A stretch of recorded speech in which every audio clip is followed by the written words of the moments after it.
Welcome to Comics Bazaar, the channel of comics commentary and arcana. This video features Fantastic Four issue 255, cover dated June 1983. The cover is by John Byrne. It's a dramatic one.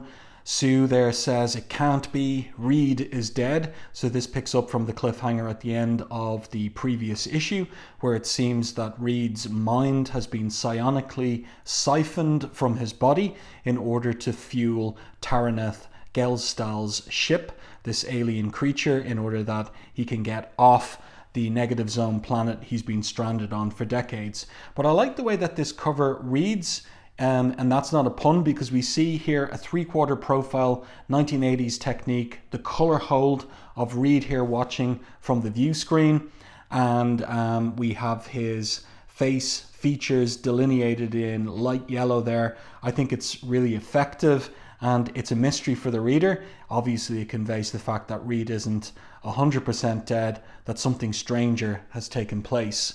So one last thing to note before getting into the story itself is the cover corner box. Every single issue, John Byrne does something different in the cover corner box. He gives us headshots of 3 of the Fantastic Four members, and then he gives us a full figure drawing of one of them. And in this particular issue's corner box, it's the Thing, and there he is wrecking some piece of machinery. Let's open this one up now to the splash page, and it's an unexpected splash page, as if we picked up the wrong comic magazine, because there we have Daredevil, and he's in the middle of Midtown Manhattan, and he's springing off a flagpole there. And the title of the story is Trapped. We have some narrative captions concerning the early spring of the setting, and some details on Daredevil, his handicap of being blind, and his identity, Daredevil, the man without fear, because this is the Jim Shooter era, and Jim Shooter's editorial in chief demand was that every single issue explain superhero characters in terms of their powers and give us their code names at the very least. So Byrne obeying that diktat of Jim Shooter's. Here we've got the creative team down the bottom of the splash. We have John Byrne credited as chronicler. Of course, he's writer-artist, doing pencils and inks. Jim Novak on letters, and Glynis Wein rounds out the creative team as colorist. Now, I had a little criticism about the splash page of the anniversary 250th issue, which featured Spider-Man with a New York City backdrop, but I felt in my review that the city buildings hadn't been properly rendered. That is to say, they were quite geometric and abstract, as if there had been a deadline crunch and Byrne could have spent another few minutes doing what he's done on this splash page, which is giving the buildings a little bit of character, spotting some blacks for the shadows cast in part on some of these buildings, and also the detail of the water tower there. It looks like a wooden water tower, so much superior to the splash page background of issue 250. That's a pretty good drawing of Daredevil.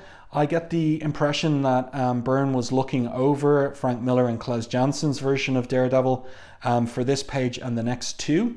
Let's turn the page and see what they are, because Daredevil is bounding around Manhattan.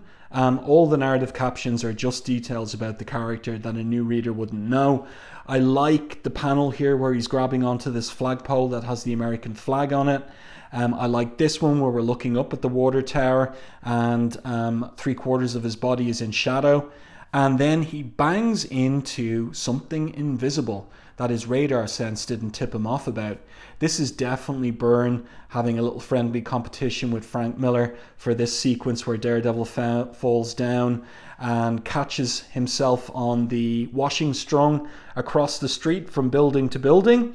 And we can see him playing with the trope of the silhouette as well, something that, again, he would have been looking at Miller's work. And as I said, like having a little friendly competition, also with the DeLuca effect here, which is very well done as Daredevil bounds up from the ground. And he lands running, as the narrative captions declare. So let's turn the page and see what the story is. Well, he thinks to himself, I don't know what it was I struck. It didn't alert my hypersenses before, but it should be near here if it reaches to the ground. And so he finds himself touching up against it. Here, whatever it is, it's right here, a smooth, almost frictionless surface, solid as steel. But my radar sense can't detect anything but empty air. What on earth can it be? So, this is a reminder, of course, that the Marvel Universe is a shared universe. All the superheroes in the universe, many of them live in New York City. So Annihilus has been up to something dastardly in not Four Freedoms Plaza, it's still the Baxter Building, in the Baxter Building. And Daredevil, in the order of his usual superhero business, has slammed smack into the middle, or right onto this invisible force field. And now it's a mystery for him and others to solve. Something else I want to note about Byrne's version of Daredevil is I think he's looking at Romita Sr. and Gene Colan for the way that he's rendering Daredevil's eyes. It's not the way that Frank Miller did it. So looking at Miller's work, but also influenced by earlier Daredevil artists, Romita Sr. and Gene Colan. So then we have the establishing exterior shot of the Baxter Building. And of course, Annihilus, when he came over from the negative zone, he took prisoner Alicia Masters and Franklin Richards there. He has them strung upside down. I made the observation a couple of issues ago that Alicia Masters' skirt there, it's got a case of static electricity. It's clinging around her thighs because it couldn't do otherwise. Because this is a Comics Code approved comic. Now Annihilus is there with his fist, his manacled fist, shaking it in the air. He's raging like a Silver Age supervillain. The hour grows ever nearer, he exclaims. Soon, very soon, my great scheme will see its terrible fruition, the annihilation of everything. Within the hour, the null field will have extended to its full dimensions. Then shall a second field begin its inexorable growth, radiating slowly, oh so slowly outwards, until the two fields become one. Then shall this universe and my own negative zone exist for an instant in the same space at the same time, which of course would annihilate both. One infers, Alicia there, she's conscious, and she asks, why? So he turns, he says, you dare question the divine plan of Annihilus? She dares, and so she says, please, before, when you have battled the Fantastic Four, your goal has been to destroy only them, not two universes. Why? So Annihilus throws a tantrum. Female, you tempt fate. Soon I shall destroy all things, but I may yet take a moment to grant you a slow and most unpleasant death. And then he decides otherwise, but no, perhaps instead I shall choose to answer your question. So we, the readers, are now finally going to learn what's wrong with Annihilus. We know there's something up with his face. So he takes off his helmet and he says, behold the true face of Annihilus. So what's going on? Let's turn the page. Now Byrne isn't going to give us a full shot of Annihilus's face, but he says there, see how my skin boils and festers. See how it grows rank as my life force rots away. Without my precious cosmic control rod, we've got an editorial note there, stolen by Blastar in Marvel 2-in-1 issue 75. My immortality is lost, and the weight of vast age crushes down upon me. This exoskeletal suit mimics my true lost form and holds at bay the final void. But then he realizes that she's not crying out in fear and horror, and she's about to explain that she can't see, that she's blind. And then he realizes, this is kind of like darkly comic. Blind, he exclaims, by all the pestilences, you're blind. This is a final insult I shall not tolerate. So he throws her to the side, and then he launches himself at her. And again, we can barely make out his face there. It's mostly in silhouette, but it does indeed look destroyed. Just the way that Byrne is doing the foreshortening here on his arms, particularly the left arm and hand, looks very Kirby-esque. Anyway, Annihilus exclaims, I promised you a terrible death, female. Now shall I fulfill that promise? And then we segue to the negative zone, but the narrative captions are interesting. Alicia Masters' plaintive cry rips briefly through the deserted halls of the Baxter building, but in all the city there is no one who hears. So, Annihilus, if he's going to make good on his threat, he surely can make short work of Alicia. So if the Fantastic Four are going to launch a rescue, it's going to have to come super, super fast.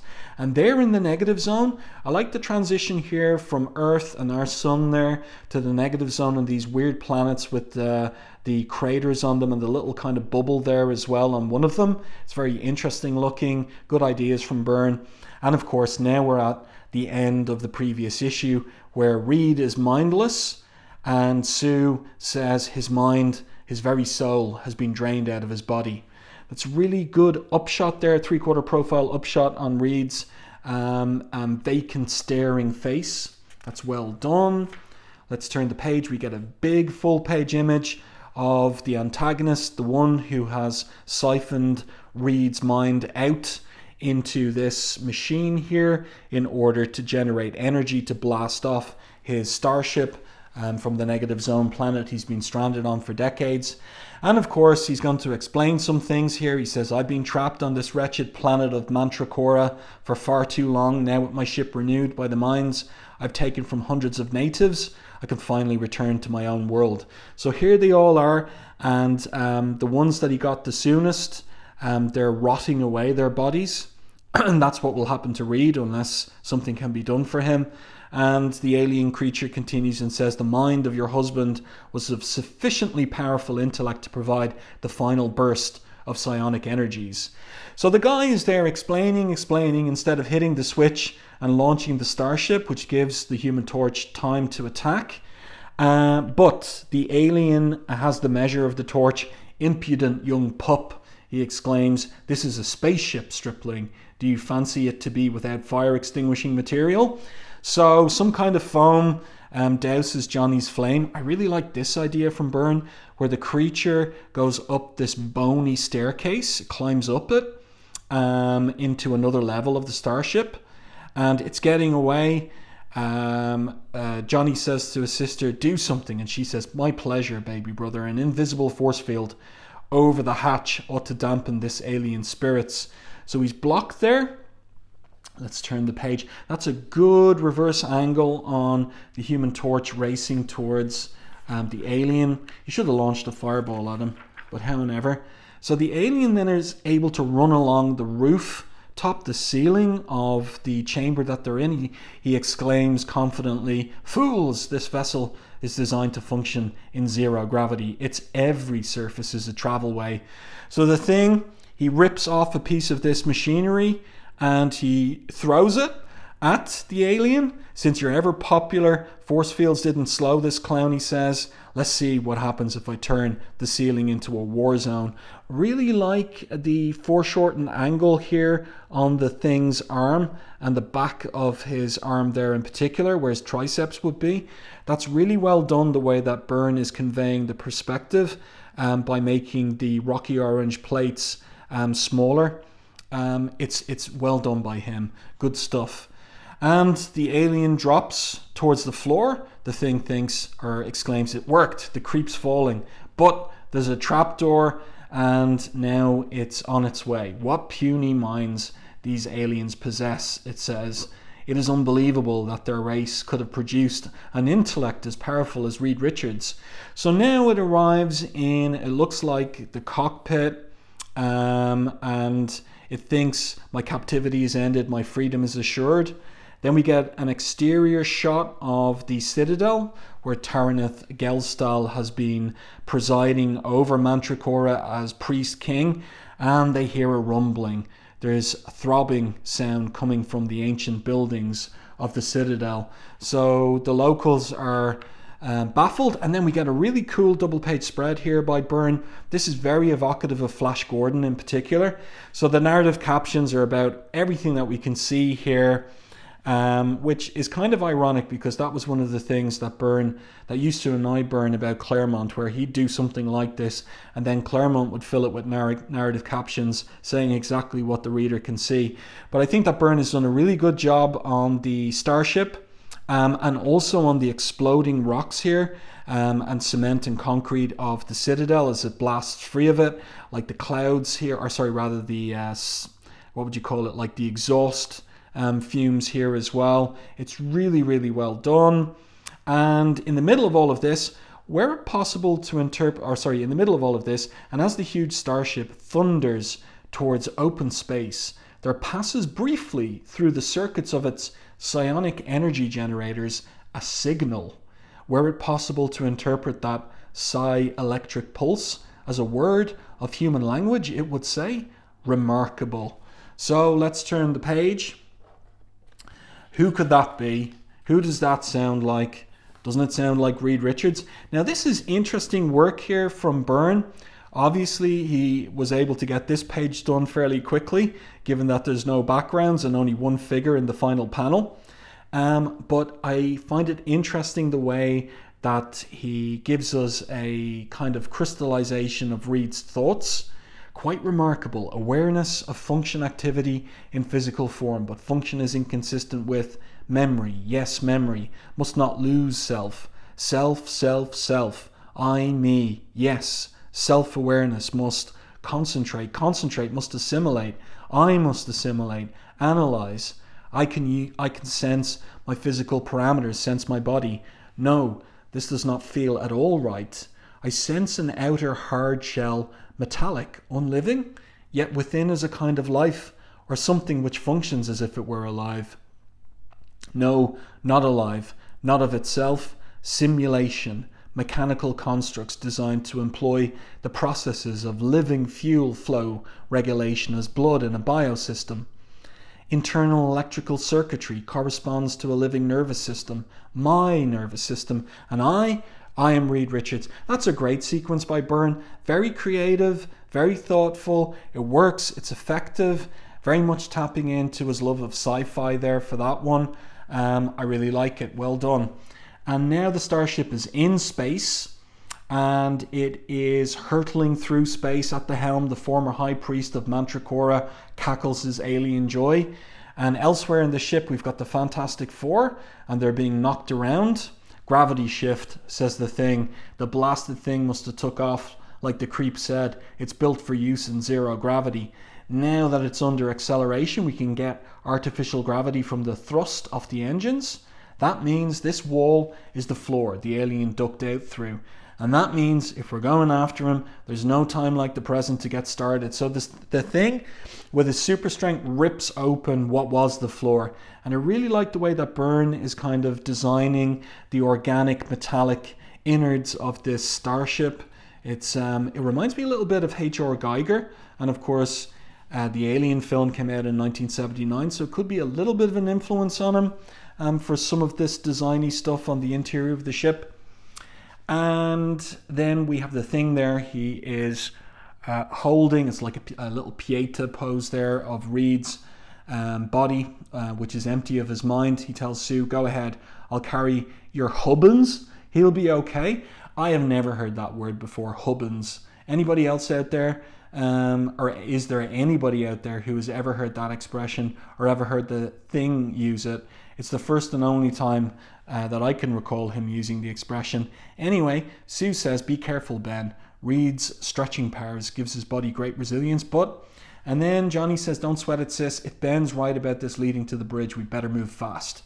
So he flames on, and they're going through these tunnels, and up in the, let's call it the cockpit, we have the alien, and he's thinking, the aliens have penetrated the number 7 internal access conduit. So that's what we see here. They can do little damage there, while I, on the other hand, with a single switch, can open that tube to space and flush them all out. So little shades of 2001: A Space Odyssey in respect of that little ruse or ploy of the aliens.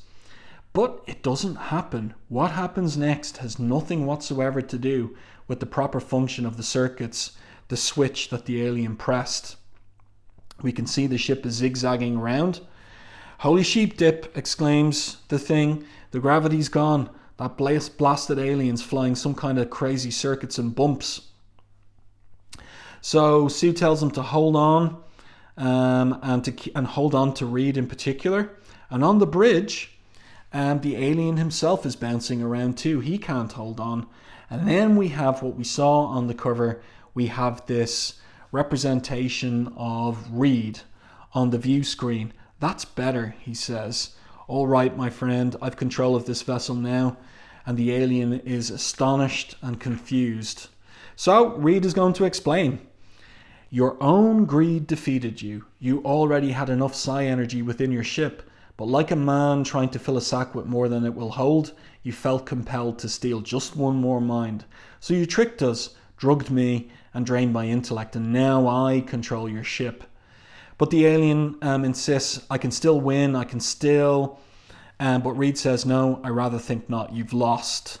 Now surrender to my partners or I'll be forced to. So the Human Torch arrives and Reed tells him, Johnny, don't interfere, get Sue and Ben. But the alien says, too late, Reed Richards. A sudden flurry of legs and the alien flashes across the bridge. Again, that reminds me of the Ridley Scott's Alien film. I wonder, was Byrne thinking of that? I really like the line, a sudden flurry of legs. It gives us a sense of how this alien moves. And the alien says, you may have control of my ship, but not the escape pods. So it launches an escape pod, but it's an error, it's a mistake. Reed says, stop, I've scanned those pods. After years of disuse, they're unsafe.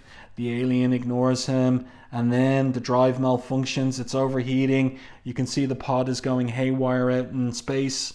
Turn the page, big anchor image of the explosion. Now, it's difficult to draw explosions, and I really like the way that Byrne has done this. We've got the debris cloud there, we've got the force lines, we've got white paint cut in there as well to give another implication of debris. It's all really, really well done. Back on the starship though, the thing exclaims, holy cow, the hotshot wasn't kidding. Reed's gone and got himself done up like the Wizard of Oz. So here's Reed now. How is he? He's as well as he can be expected, he says to Sue. I'll confess this is something less than the most comfortable experience of my life. So that's an understatement. Sue asks, can you get back to your body? That I do not know, says Reed, but I've set this ship on a course back to the access to our reality, and that should take us about 2 weeks. So we infer the 2 weeks has passed, and Reed has managed to come up with a machine that transmits his mind, which is still trapped in the sonic matrix of the ship, but with the helmet, his mind is transmitted so that it can control his body and communicate through it. And of course, Sue's big concern is, but we must restore you, get you back to normal. And Reed says, and we will, honey, we will, but I need this, I need the lab facilities of our HQ to, and then a complication, a twist, and that is that they're flying through fragments of what appear to be from the negative zone access tunnel. So this is going to be a big problem. So the thing there is aghast. If it's been smashed, we can't get back to Earth, he exclaims.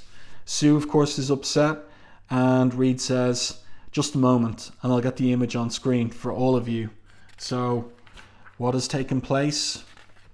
Let's turn the page, and a final one-page image here. There, that is what lies ahead of us, the dimensional interface between the negative zone and our home universe, the area of negaspace where matter and antimatter meet in mutual annihilation. With the access tunnel apparently destroyed, that is the only way we can return to Earth, and that way lies certain destruction. So another cliffhanger at the end of this issue. How are they going to get back to Earth? And also there's a different flow of time in the negative zone versus on Earth. So will they get back in time to save Alicia? I like the little detail, you'd almost miss it, of the thing here thinking of Alicia, because she's back in the Baxter building babysitting Franklin Richards. But of course we know that the two of them have been taken prisoner and attacked by Annihilus. So what's coming next? It's not over yet. The story continues next month in Avengers issue 233, and right back here with the Annihilation Gambit. So next issue, all right, Frankie's coming back. Next issue, is that soon enough? Now leave us alone. So that's Frankie Ray. So she's currently Galactus's current herald. So will she be involved in the climax to the Negative Zone storyline? But interesting too here that we have a crossover with Avengers 233. I actually don't have that issue, so I'm going to have to go on the hunt for it in order to see how is it that the Avengers have dealt with the situation in New York City, in Manhattan, with that force field. It was set up in the previous issue with the Wasp and She-Hulk stumbling on it, and now Daredevil has too. And it reminds me of the fact that, you know, very often in the X-Men comics, you would have some kind of dangerous situation or peril in New York City, and because the Avengers were not there on some other mission, or because the FF were in another dimension, the X-Men would have to deal with it. So it's kind of amusing now. The Fantastic Four are in the Negative Zone, they're away, and the Avengers are going to have to deal with the with Annihilus and what he's up to in New York City, or so it seems. So intriguing play with the kind of like the nature of the Marvel universe, the shared universe here in this story by Byrne. I think this is a very well-paced story. Big images too, big full-page images. Really good stuff from Byrne. He's letting his art breathe on the page, having some fun with it, I would say. And it's good stuff from Byrne. One page of letters here. An advertisement for the official handbook of the Marvel Universe 2. That was coming out in 1982 and 1983. And there you go. I do hope that you enjoyed this review and commentary on Fantastic Four issue 255. Let me know your thoughts on this one in the comment section. If you enjoyed my review and commentary, please like and share the video. It really does help the channel. And if you haven't done so already, subscribe to the channel and stay tuned for more content like this.